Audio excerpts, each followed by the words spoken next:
Assalamualaikum warahmatullahi wabarakatuh.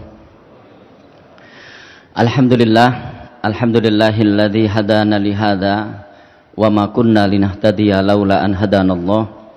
Asyhadu an la ilaha illallah wahdahu la syarikalah syahadata sidqin wa haqq wa asyhadu anna Muhammadan abduhu wa rasuluhul mab'uts rahmatan lil alamin.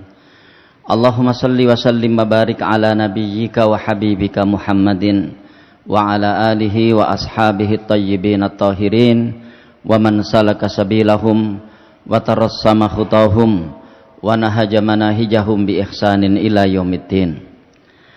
Asbahna wa asbahal mulku lillahi walhamdulillahi la syarikalah la ilaha illa huwa wa ilaihin nusyur. Asbahna ala fitratil islam wa kalimatil ikhlas wa ala dini nabiyyina Muhammadin sallallahu alaihi wasallam wa ala millati abina Ibrahim hanifa wa ma kana minal musyrikin. Raditu billahi rabba wa bil islami dina wa bi Muhammadin nabiyya wa rasula. Bismillahilladzi la yadurru ma asmihi syai'un fil ardi wala fis sama wa huwas samiul alim. Subhanallahi wa bihamdihi adada khalqihi wa ridha nafsihi wa zinata arshihi wa midada kalimatih. Allahumma inna na'udzubika min an nusyrika bika syai'an na'lamuh wa nastaghfiruka lima la na'lamuh. A'udzu bikalimatillahi tammati min syarri ma khalaq. Para bapak, ibu dan saudara-saudara sekalian, khususnya seluruh jajaran pengurus Masjid Namira yang saya hormati, alhamdulillah kita bersyukur kehadirat Allah Subhanahu wa taala. Pagi ini Allah kembali membangunkan kita dalam keadaan iman, membangunkan kita dalam keadaan Islam, membangunkan kita dalam keadaan sehat, membangunkan kita dalam keadaan sempat, yang karenanya kita bisa mengawali kehidupan kita pada pagi ini dengan beribadah kepada Allah Subhanahu wa taala. Kita tunaikan sholat subuh dengan berjamaah, dan tentu mudah-mudahan apa yang baru saja kita lakukan tadi diterima oleh Allah Subhanahu wa taala. Para bapak dan ibu sekalian, pada kesempatan kali ini, sebagaimana tadi disampaikan bahwa kita sekarang berada di bulan Muharram 1444 Hijriah, dan kita hari ini memasuki hari yang ke-9.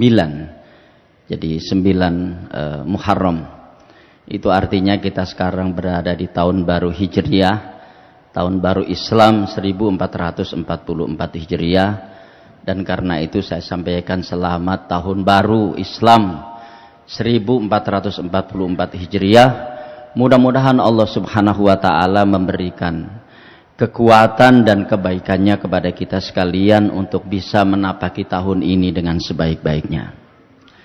Para bapak ibu sekalian, dan sebagaimana kita juga tahu bahwa peletakan kalender Islam yang dilakukan oleh khalifah yang kedua, yaitu Amir Mukminin Khalifah Umar ibn Khattab, itu adalah berpijak atau dimulai kalender itu dari peristiwa yang bernama hijrahnya Nabi Muhammad SAW dari Mekah ke Madinah.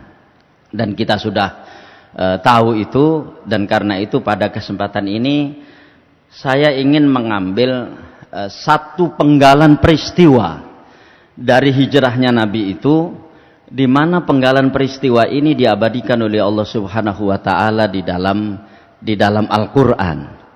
Dan inilah Bapak Ibu sekalian yang tentunya harus mengilhami kita untuk senantiasa memperhatikan kalender Hijriah ini, karena banyak ibadah-ibadah besar yang itu terkait dengan kalender ini.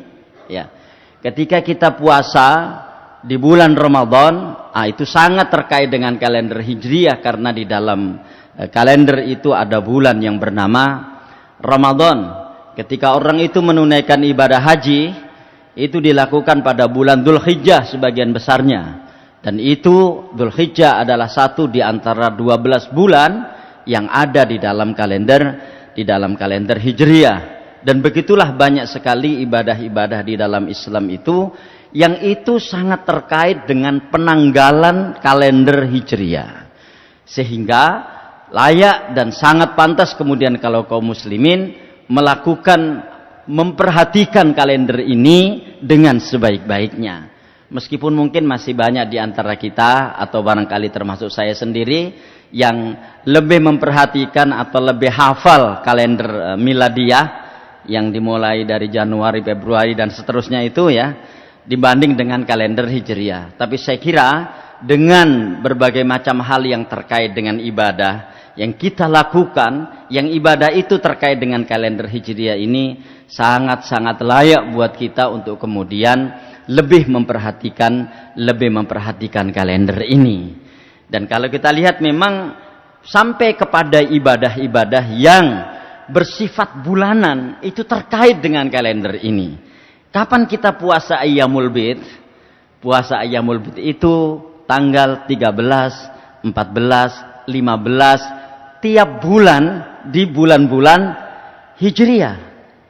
Ya kan? Di bulan Muharram, di bulan Safar, di bulan Rabiul Awal, di bulan Rabiul Akhir, di bulan Jumadal Ula, di bulan Jumadal Tsaniyah, di bulan Rajab, ya kan? Kemudian di bulan Sya'ban, di bulan Syawal, ya kan? Kemudian di bulan Dzulqa'dah, di bulan Dzulhijjah dan seterusnya. Artinya ibadah-ibadah sampai kepada ibadah-ibadah sunnah yang kita lakukan, ya itu terkait dengan bulan-bulan ini, ya yang ada di dalam kalender Hijriah. Nah, apalagi Bapak sekalian, kalender Hijriah ini karena dimulai dari hijrahnya Nabi Shallallahu Alaihi Wasallam, kita jadi tahu bahwa betapa hijrahnya Nabi Shallallahu Alaihi Wasallam itu tidak bisa dipisahkan dari keseluruhan amalan-amalan yang kita lakukan di dalam syariat Islam ini. Karena itulah saya ingin mengambil salah satu penggalan peristiwa hijrah itu yang Allah Subhanahu wa taala mengabadikannya di dalam Al-Qur'an. Namun mungkin sebagai sebuah pendahuluan sebagaimana tadi disampaikan oleh Pak Jalil gitu ya, bahwa hari ini adalah tanggal 9 Muharram dan kita tahu bahwa ada syariat puasa pada hari ini, yaitu puasa Tasu'a ya, dan ini adalah landasannya ya yang hadis yang diriwayatkan oleh Imam Muslim ya dari Ibnu Abbas radhiyallahu anhuma qala khina shoma Rasulullah sallallahu alaihi wasallam yauma Asyura wa amara bisiyamihi qalu gitu ya. Jadi ketika Rasulullah SAW berpuasa pada hari Asyura dan memerintahkan supaya berpuasa, qalu mereka para sahabat mengatakan, ya Rasulullah innahu yaumun tu'azzimuhul yahudu wan nasara. Wahai Rasulullah, Asyura itu adalah hari yang diagungkan oleh orang-orang Yahudi dan Nasrani. Dan ini kalau kita lihat di dalam sejarah, memang 10 Muharram itu ya setidaknya ada 2 peristiwa besar yang terjadi pada tanggal 10 Muharram itu. Peristiwa pertama adalah peristiwa mendaratnya kapalnya Nabi Nuh setelah setelah banjir bandang waktu itu. Yang pertama. Dan yang kedua adalah diselamatkannya atau Allah Subhanahu wa taala menyelamatkan Nabi Musa dan bala tentaranya dari kejaran Fir'aun di dalam peristiwa yang sangat mengharu biru di Laut Merah itu ya, itu terjadi pada tanggal 10 Muharram. Karena itu di sini dikatakan, wahai Rasulullah, sesungguhnya ya 10 Muharram itu adalah hari yang diagungkan oleh orang-orang Yahudi dan Nasrani. Faqala Rasulullah sallallahu alaihi wasallam, maka Rasulullah SAW bersabda, fa idza kana al-amul muqbil, ketika nanti tahun depan insyaallah sumna yaumat ta'si, ya kita akan berpuasa pada tanggal 9. Qala falam ya'til amul muqbil hatta tuwfiya Rasulullah sallallahu alaihi wasallam. Ya, jadi tahun yang akan datang itu belum nyampe, Rasulullah SAW sudah wafat. Nah ini artinya ini adalah hadis yang berisi tentang ketetapan Rasulullah SAW telah menetapkan tahun depan beliau akan berpuasa, dan itu juga disampaikan kepada para sahabat, dan kemudian mereka melaksanakan puasa Tasu'a, ya puasa tanggal 9 Muharram. Kemudian yang kedua, yang ini kita sudah mengetahui saya kira semuanya, adalah puasa Asyura. Dari Ibnu Abbas radhiyallahu anhuma qala ma ra'aitun nabiyya sallallahu alaihi wasallam yataharra siyama yaumin faddalahu ala ghairihi illa hadzal yaum yaum Asyura wa hadzal syahra yakni syahr Ramadan. Jadi tidak pernah, kata Ibnu Abbas, ya, Ibnu Abbas ini sepupunya Rasulullah sallallahu alaihi wasallam. Beliau adalah putra dari paman Rasulullah yang bernama Abbas bin Abdul Muttalib, yang agak terlambat masuk Islamnya, ya. Jadi masuk Islamnya lebih dulu Abdullah bin Abbas dibanding ayahnya. Ya, itu mengatakan tidak pernah aku melihat Nabi sallallahu alaihi wasallam sengaja berpuasa pada suatu hari yang beliau istimewakan dibanding hari-hari lainnya, kecuali hari Asyura dan bulan ini, yaitu bulan Ramadan. Ya, jadi di dalam hadis ini disejajarkan puasa Asyura itu dengan puasa Ramadan, meskipun dengan status hukum yang berbeda, saking istimewanya puasa Asyura itu. Karena itu Bapak sekalian, kalau kita belum bisa berpuasa pada hari ini, ya kan, dan hari besok hari Senin kita punya kesempatan, tidak ada halangan dan seterusnya, ya mari kita berusaha untuk bisa melaksanakan puasa Asyura di esok hari. Saya kira dua amalan penting ini yang ada di dalam bulan Ramadan. Di bulan Muharram itu. Jangan bersedih, Allah bersama kita. Kita sering mendengarkan ini, gitu ya. Ada buku tebal tapi tidak pakai Allah bersama kita. Jadi ada buku tebal judulnya La Tahzan, gitu ya. Jangan bersedih, gitu. Nah, di ayat yang akan kita sampaikan ini, dan ayat ini merupakan salah satu penggalan peristiwa penting di dalam hijrahnya Nabi Shallallahu Alaihi Wasallam. Ayat itu berbunyi, La tahzan innallaha ma'ana. Jangan bersedih, Allah Subhanahu Wa Taala bersama kita. Jadi ini sepenggal kisah hijrahnya Nabi Shallallahu Alaihi Wasallam dari Makkah ke Madinah. Malam itu, sekalian, Abu Bakar, Rasulullah Shallallahu Alaihi Wasallam ke rumahnya Abu Bakar As-Siddiq, ya. Kemudian beliau menyuruh Ali bin Abi Thalib untuk tidur di tempat tidurnya Rasulullah Shallallahu Alaihi Wasallam dengan menggunakan selimut Rasulullah yang berwarna hijau.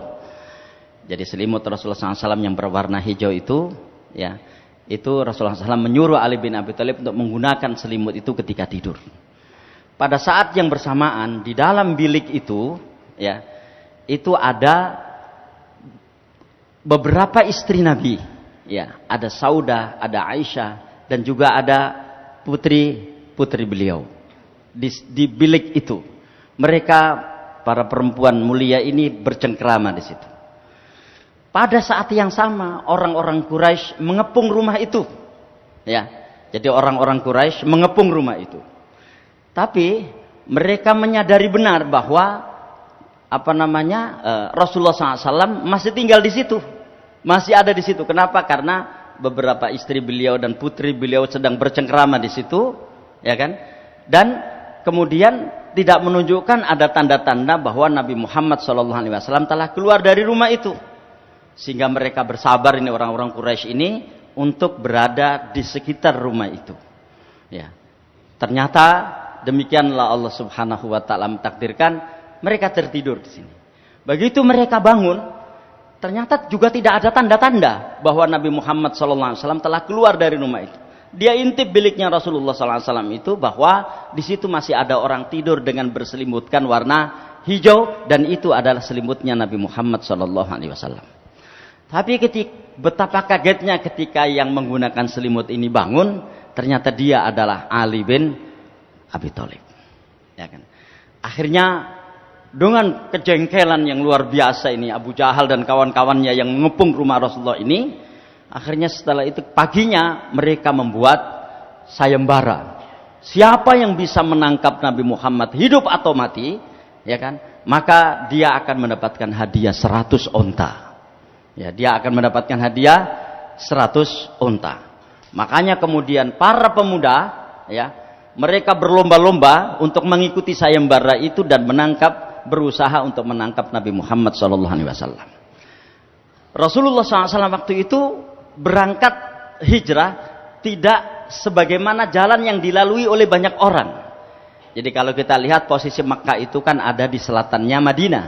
Jadi kalau orang ke Madinah, maka dia akan ke utara. Ya kan, dia akan ke utara. Oleh karena itulah orang Madinah ketika sholat itu menghadap ke arah selatan, karena posisi Mekah ada di sebelah selatannya Madinah. Ya. Nah, sekalian, Rasulullah SAW tidak berangkat ke Madinah lewat jalan sebagaimana yang dilalui oleh banyak orang. Tapi beliau kemudian menggunakan jalan siksa ke arah selatan dulu. Dan di arah selatan itulah mereka berdua ini, Rasulullah dan Abu Bakar ini beristirahat di sebuah gua yang bernama Gua Thur, di gunung bukit yang bernama Bukit Thur. Jadi kalau ada yang sudah pernah haji atau umroh barangkali akan diajak ke tempat ini, ya kan, meskipun mungkin jarang yang kemudian bisa naik karena memang itu sangat tinggi, dan ketika mencapai gua itu harus muter, ya, apalagi dalam kondisi musim panas sepertinya kemungkinan kecil akan bisa naik ke gua Thur itu, gitu ya. Nah, Rasulullah SAW berada di situ bersama Abu Bakar. Pada saat yang sama, Abu Bakar menyuruh putrinya yang bernama Asma, ya, Asma binti Abu Bakar, yang waktu itu sedang hamil tua. Diperintahkan untuk apa? Diperintahkan untuk mengirim logistik, ya, mengirim perbekalan. Ya, kita bisa bayangkan bagaimana seorang yang sedang hamil 9 bulan disuruh turun naik bukit, ya kan, untuk mengirim perbekalan. Ya, makanya dia ini disebut Dzatun Nitaqain, orang yang punya 2 gundukan, maknanya gitu. Jadi gundukan yang pertama beliau hamil, gundukan yang kedua adalah apa yang beliau panggul di punggungnya, ya kan, yang berupa logistik atau perbekalan yang akan dikirim ke Rasulullah SAW dan Abu Bakar yang waktu itu berada di dalam gua. Nah, itulah sekalian, 15 hari kemudian, ya, 15 hari kemudian Asma ini melahirkan putranya yang bernama Abdullah bin Zubair. Makanya Abdullah bin Zubair ini adalah orang pertama yang lahir setelah hijrahnya Nabi SAW dari Mekah ke Madinah. Pada saat yang sama, Abu Bakar juga menyuruh putranya yang bernama Abdullah bin Abu Bakar yang bertugas untuk menggembalakan kambing bersama Amir bin Fuhairah untuk bisa mengacak-acak tapak-tapak kaki ontanya Rasulullah SAW. Jadi ketika Rasulullah SAW menggunakan onta itu bersama Abu Bakar, di belakangnya itu ada Amir bin Fuhairah dan Abdullah bin Abu Bakar ini untuk bisa mengacak-acak tapak-tapak kaki ontanya Rasulullah SAW. Pada saat yang bersamaan pula beliau menyewa, ya, Rasulullah SAW ini menyewa orang kafir sebagai penunjuk jalan, namanya Abdullah bin Uraikid itu. Jadi kita bisa bayangkan, ya, di saat kondisi yang sudah sedemikian mengharu biru dan sangat genting itu, ada saja orang kafir itu yang mau menolong Rasulullah SAW dan memang bisa dipercaya, gitu ya, untuk memberikan peta jalan. Nah, Bapak sekalian, inilah kisahnya itu. Begitu beliau sampai di dalam gua bersama Abu Bakar ini, ternyata orang-orang Quraisy itu tahu, punya dugaan bahwa Rasulullah dan Abu Bakar ini akan bersembunyi di situ. Saya tidak tahu persis apa latar belakangnya mereka menduga itu, tapi barangkali mungkin orang-orang Quraisy ini juga memiliki persepsi bahwa di gua itu biasa dipakai orang bersembunyi. Mungkin gitu. Akhirnya mereka ke gua itu. Nah, di saat mereka di atas gua itulah Abu Bakar ini menangis.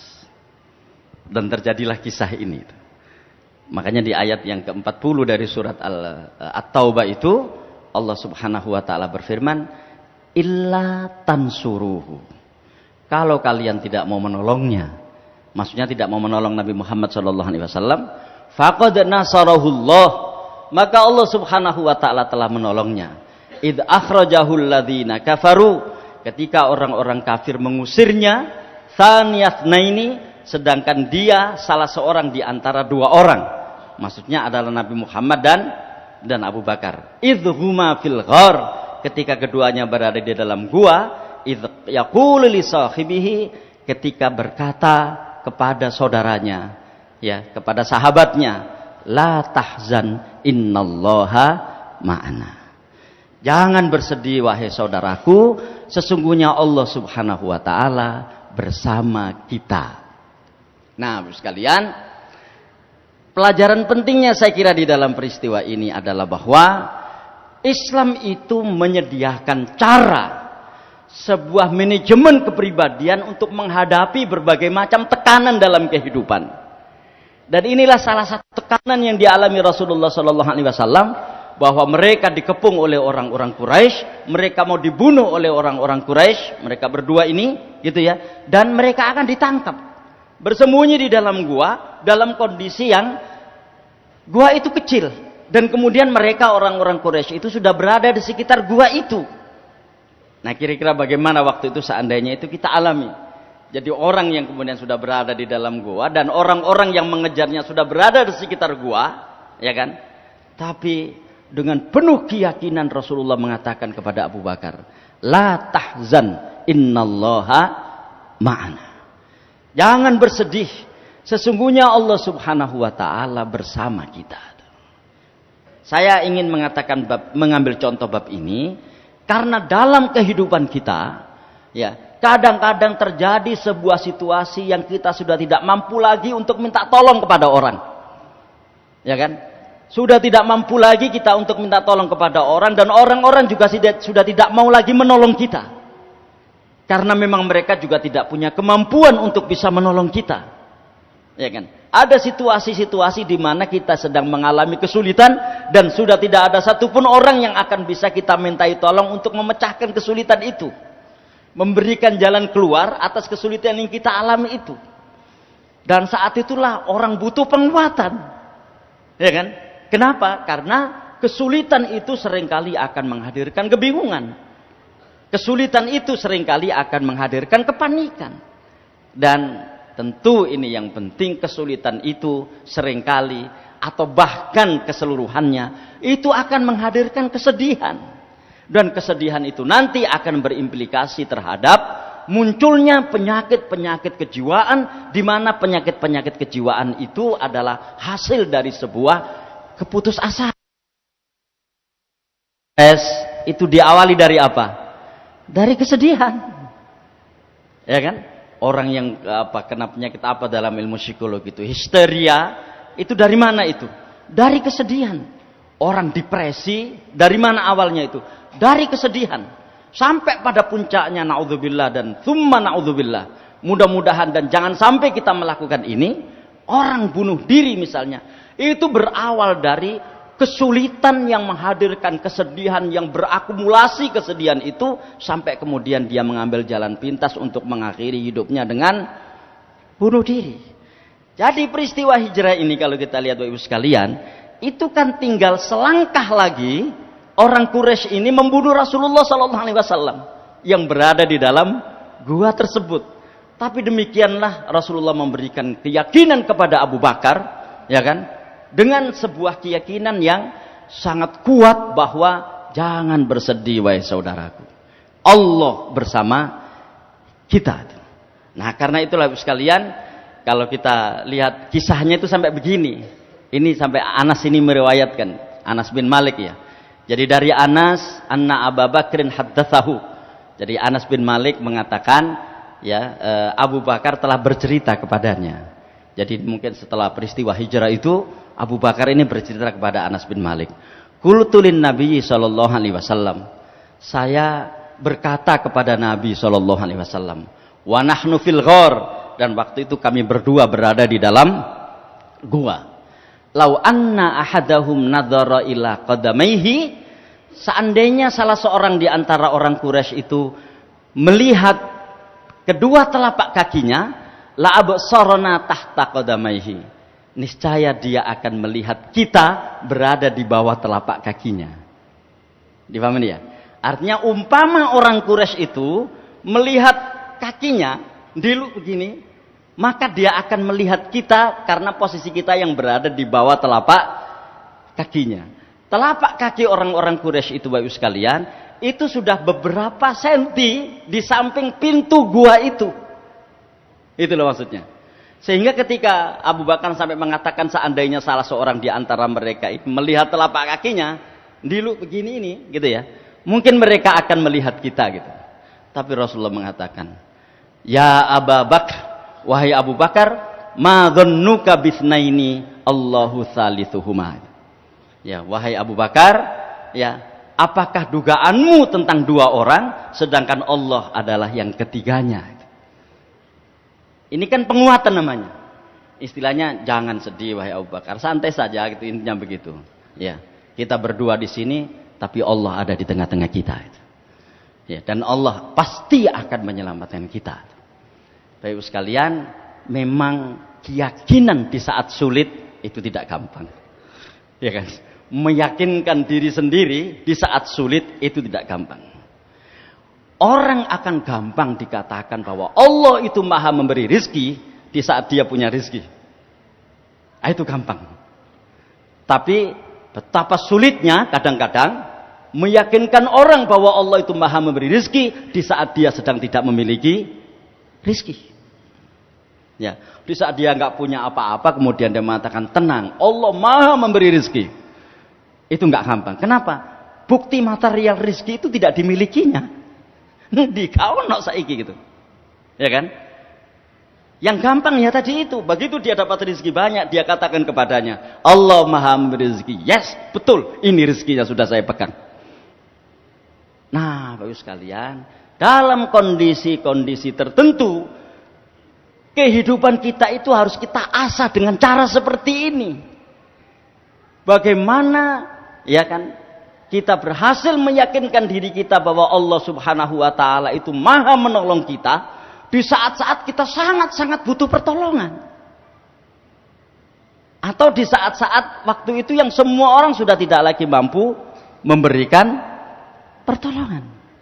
Makanya ya Abu Bakar, Rasulullah mengatakan pada Abu Bakar, ya Abu Bakar, ma dhannuka bitsnaini Allahu thalithuhuma. Wahai Abu Bakar, apakah dugaanmu tentang dua orang sedangkan yang ketiganya adalah Allah Subhanahu wa Ta'ala? Ini luar biasa ya. Jadi Bapak Ibu sekalian, memang inilah yang salah satu sketsa kehidupan dalam kehidupan manusia yang mesti harus dia fahami. Ya, dan saya kira kita juga mengalami semuanya bahwa ada kondisi-kondisi tertentu orang itu harus kehabisan cara bagaimana bisa mengatasi kesulitan yang dia alami. Ya, dan disitulah yang terjadi pada masa Rasulullah SAW. Rasulullah ini sudah sangat-sangat akurat cara hijrah beliau ini. Beliau menggunakan jalan zigzag, menyuruh Ali bin Abi Thalib tidur di dalam bilik beliau, gitu ya, mengajak Abu Bakar. Dan ketika Abu Bakar diajak Rasulullah itu satu pun keluarganya Abu Bakar itu tidak diberitahu kecuali hanya dua orang putranya yang memang diperintahkan untuk melakukan tugas tertentu. Ya, artinya sudah sangat-sangat akurat. Ya, cara beliau hijrah itu, yang di istilah kepolisian namanya presisi, ya. Yang tidak tahu sekarang sedang presisi atau tidak itu. Ya, ini Bapak sekalian. Nah, oleh karena itulah saya kira ini sebagai sebuah pelajaran buat kita tentang bagaimana menghadapi kesulitan itu untuk menguatkan spiritualitas yang ada di dalam diri kita itu. Baik. La tahzan innallaha ma'ana. Ini kan berarti ada kalimatnya. Ya kan? Jadi jangan bersedih wahai saudaraku, Allah Subhanahu wa Ta'ala bersama kita. Ya kan? Allah Subhanahu wa Ta'ala bersama kita. Apa doanya itu? Nah, salah satunya ini. Ini yang dibaca Rasulullah SAW ketika beliau menghadapi kesulitan saat dikepung orang-orang Quraisy di dalam perang Uhud. Ya, innan nasa qad jama'u lakum fakhshawhum fazadahum imana wa qalu hasbunallahu wa ni'mal wakil. Ini pula yang dibaca oleh Nabi Ibrahim alaihissalam ketika beliau dilempar ke api, ya, di surat apa itu? Al-Anbiya ayat yang ke-69. Allah berfirman kepada api itu, ya naru kuni bardan wa salaman ala Ibrahim. Wahai api, ya, dinginlah dan berikan keselamatan kepada Nabi Ibrahim. Waktu itu beliau dilempar ke api itu, ya, dengan menggunakan manjanik. Manjanik itu apa ya? Setip gitu ya. Ketepel itu tapi dalam bentuk yang sangat besar gitu ya. Pentil yang sangat besar karena dipakai untuk melempar orang. Jadi dibuat gundukan api yang begitu menyala-nyala dan besar seperti itu, dan dari jarak yang agak jauh dilemparkanlah Nabi Ibrahim dengan manjanik itu. Saat dilempar itulah beliau mengucapkan ini, hasbunallahu wa ni'mal wakil. Sekalian, ini mungkin nasihat buat diri saya sendiri dan kita semuanya. Di saat-saat kita mengalami kesulitan, sering-seringlah kita mengatakan hasbunallahu wa ni'mal wakil. Sering-seringlah kita mengatakan ini, hasbunallahu wa ni'mal wakil. Apakah kemudian dengan cara ini Allah akan menolong kita? Bisa dua kemungkinan. Ya, menolong kita atau belum menolong kita. Tapi paling tidak cara kita sudah benar. Ya, cara kita ketika menghadapi kesulitan itu sudah benar. Bahwa kemudian pertolongan Allah itu datang saat itu, atau datang di hari berikutnya, atau datang di sebulan berikutnya, itu hak prerogatif Allah Subhanahu wa taala untuk menolong kita. Tapi cara kita sudah benar. Bahwa ketika menghadapi kesulitan itu, kita tidak menghadapinya dengan stres, tidak menghadapinya dengan depresi, tidak menghadapinya dengan berbagai macam bentuk keputusasaan, tapi yang kita lakukan adalah hasbunallahu wa ni'mal wakil. Ya. Nah, sekalian, apa setelah itu pertolongan yang diberikan oleh Allah? Ya. Jadi orang-orang Quraisy yang sudah berada di atas gua itu, ya kan? Dan Abu Bakar waktu itu menangis dan Rasulullah menghibur Abu Bakar dengan mengatakan, la tahzan innallaha ma'ana. Allah melanjutkan firman-Nya, ya, ini kan, fa anzalallahu sakinatahu. Maka Allah Subhanahu wa taala kemudian menurunkan sakinahnya. Jadi menurunkan ketenangannya kepadanya. Ya, jadi menurunkan ketenangannya kepadanya. Ibu sekalian, di dalam Al-Qur'an itu kata sakinah itu sering di dalam bentuk isim masdar, ya, itu digunakan untuk perang. Ya. Dan dalam bentuk kata kerja itu digunakan untuk menikah. Ya kan? Makanya di ayat yang ke-21 dari surat Ar-Rum yang sering dibaca ketika ada khutbah nikah itu, wa min ayatihi an khalaqalakum min anfusikum azwajan litaskunu ilaiha. Ya. Tetapi di surat Al-Fatah, ya, di surat Al-Fatah Allah Subhanahu wa taala berfirman tentang sakinah ini terkait dengan perang. Ya, terkait dengan perang. Huwallazi anzalas sakinata fi qulubil mu'minin liyazdadu imanan ma'a imanihim. Sakinah itu artinya kalau kita lihat di sini itu tidak sekedar ketenangan. Tapi ketenangan yang menenteramkan, yang dengan ketenangan itu hati jadi bersih, pikiran jadi jernih untuk kemudian apa yang harus dia lakukan setelah itu. Itu sakinah. Nah, saya akhirnya berpikir kira-kira mungkin di dalam keluarga itu, ya, itu akan terjadi situasi seperti orang ketika mengalami peperangan, kira-kira begitu. Sehingga perlu litaskunu ilaiha. Dan yang luar biasanya di situ menggunakan kata kerja. Kata kerjanya pakai fi'il mudhari. Fi'il mudhari itu, ya, di antara fungsinya itu 3. Menunjukkan waktu sekarang, menunjukkan waktu yang akan datang, dan menunjukkan waktu yang terus-menerus. Maksudnya terus-meneruslah sakinah itu ada di dalam keluarga, kira-kira begitu. Litaskunu ilaiha. Itu kan fi'il mudhari kan? Jadi terus-meneruslah sakinah itu ada di dalam keluarga, karena bisa saja keluarga itu mengalami situasi-situasi sebagaimana yang dialami orang ketika berperang, gejolaknya, konfliknya kadang-kadang gitu ya. Sehingga Allah Subhanahu wa taala perlu menurunkan ayat tentang sakinah ini kepada orang-orang yang berperang di surat Al-Fatah itu. Dan inilah yang diturunkan oleh Allah kepada Nabi Muhammad SAW ketika menghadapi kesulitan waktu hijrah itu. Fa anzalallahu sakinatahu alaihi. Jadi di tengah kebingungan Abu Bakar, kesedihan Abu Bakar dan seterusnya, itu Allah Subhanahu wa taala menurunkan sakinah kepada Rasulullah sallallahu alaihi wasallam. Dengan sakinah inilah kemudian beliau bisa menentukan langkah-langkah berikutnya. Berpijak dari mana? Berpijak dari kebersihan hati dan kejernihan pikiran. Orang itu akan bisa menentukan langkah-langkah kehidupannya dengan baik manakala ada ketenangan di dalam dirinya. Sama di dalam keluarga juga seperti itu. Keluarga itu akan bisa menentukan roadmap di dalam keluarganya itu dengan baik manakala ada ketenangan. Dan Bapak Ibu sekalian, roadmap, jalan hidup, langkah-langkah yang dihasilkan dari sebuah kepanikan itu akan berakhir berantakan. Itu sebabnya seringkali kita dengarkan, jangan sekali-kali mengambil keputusan di saat marah. Jangan sekali-kali mengambil keputusan di saat panik. Ya kan?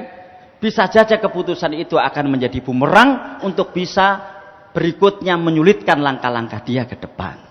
Allah Maha memahami itu semuanya, dan karena itu fa'anzalallahu sakinatahu alaihi. Allah Subhanahu wa taala menurunkan sakinahnya, sakinah dari Allah Subhanahu wa taala kepada Rasulullah sallallahu alaihi wasallam.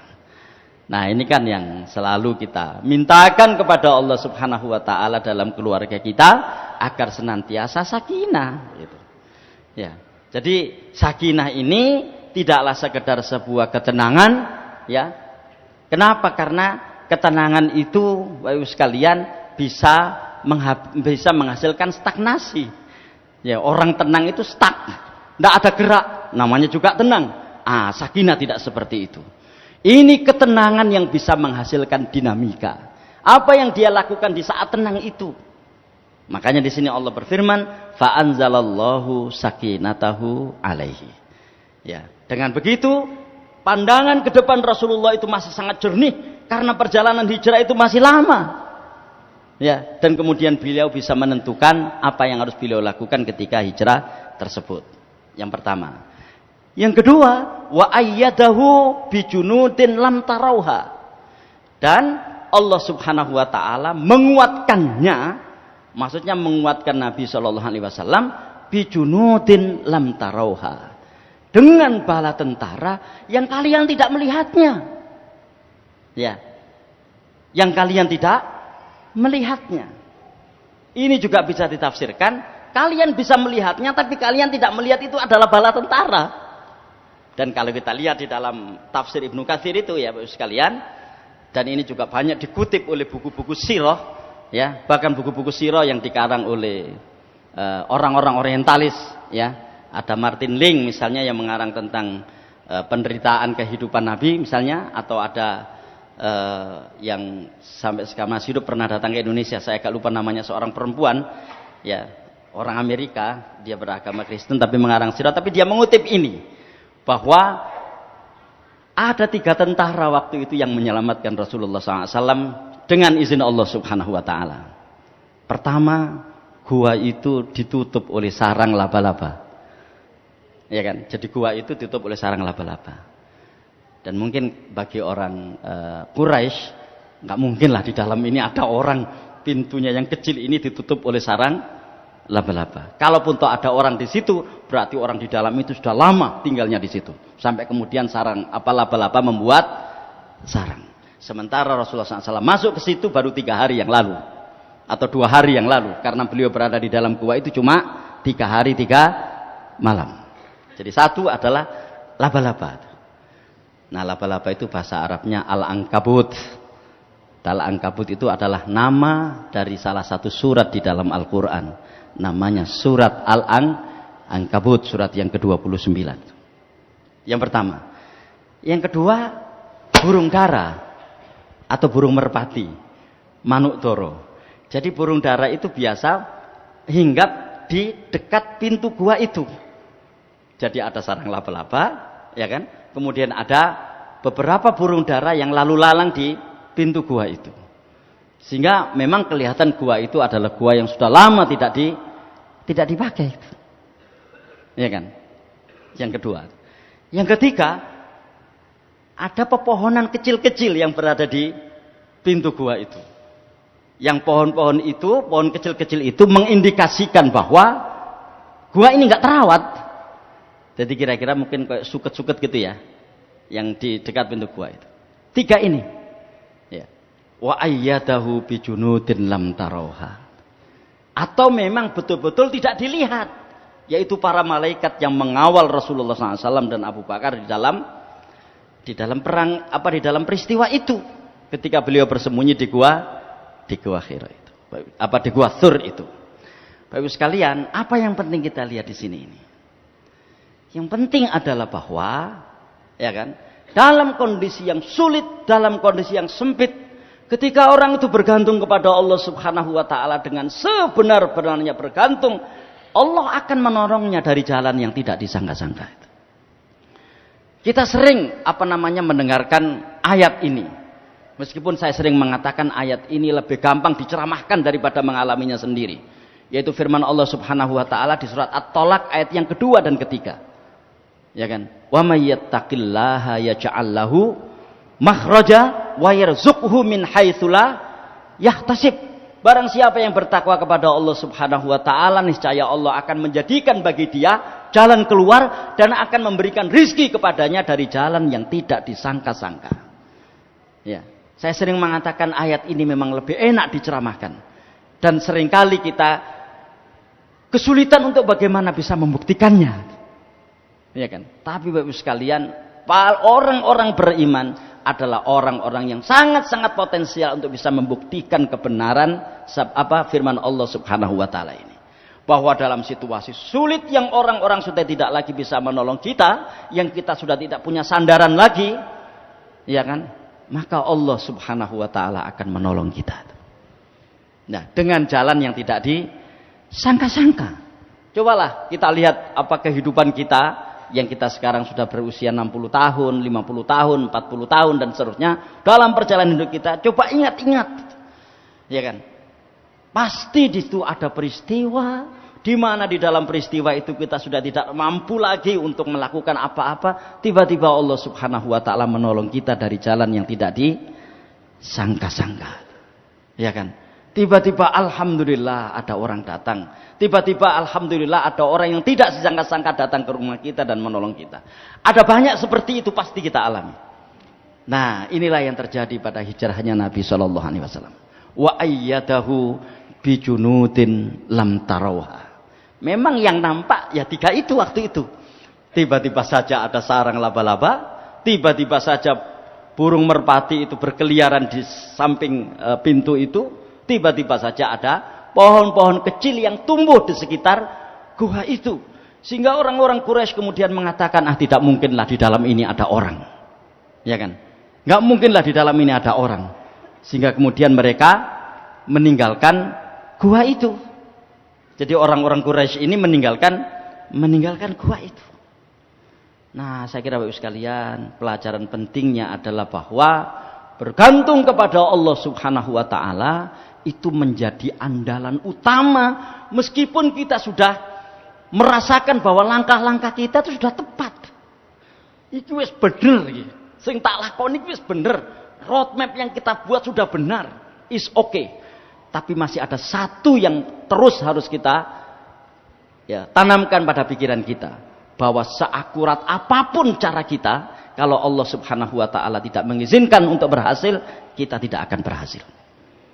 Nah, karena itulah apalagi kemudian di dalam kondisi yang sulit yang kita alami. Wa ayyadahu bijunudin lam taroha.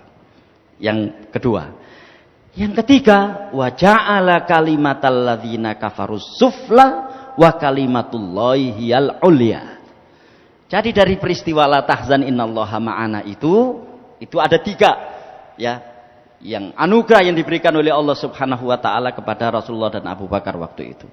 Jadi yang pertama adalah fa anzalallahu sakinatahu alaihi. Yang kedua wa ayyatahu bijunudin lam tarauha.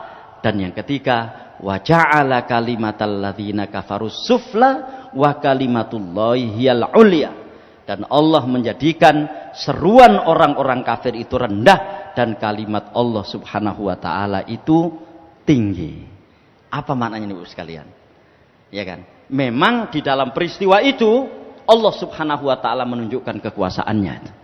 Rasulullah SAW tiba di Madinah dengan selamat, dan hampir seluruh sahabat tiba di Madinah dengan selamat.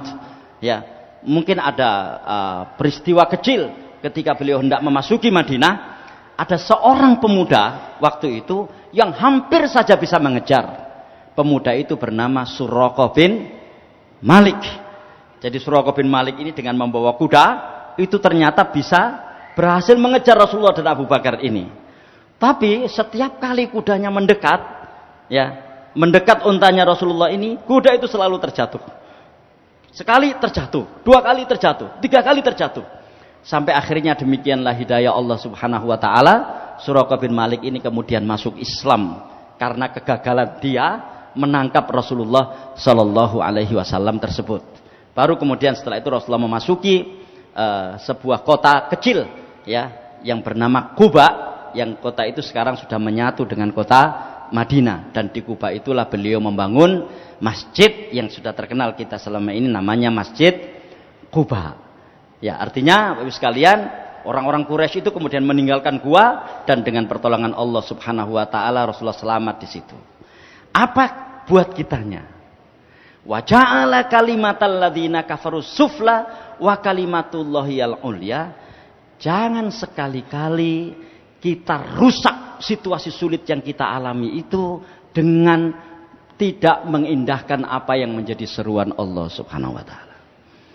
Artinya, seringkali orang itu ketika mengalami kondisi sulit, kemudian ada orang memberikan jalan pintas kepadanya untuk mengatasi kesulitan itu, seringkali jalan pintas itu adalah jalan yang tidak diridhoi oleh Allah Subhanahu wa taala.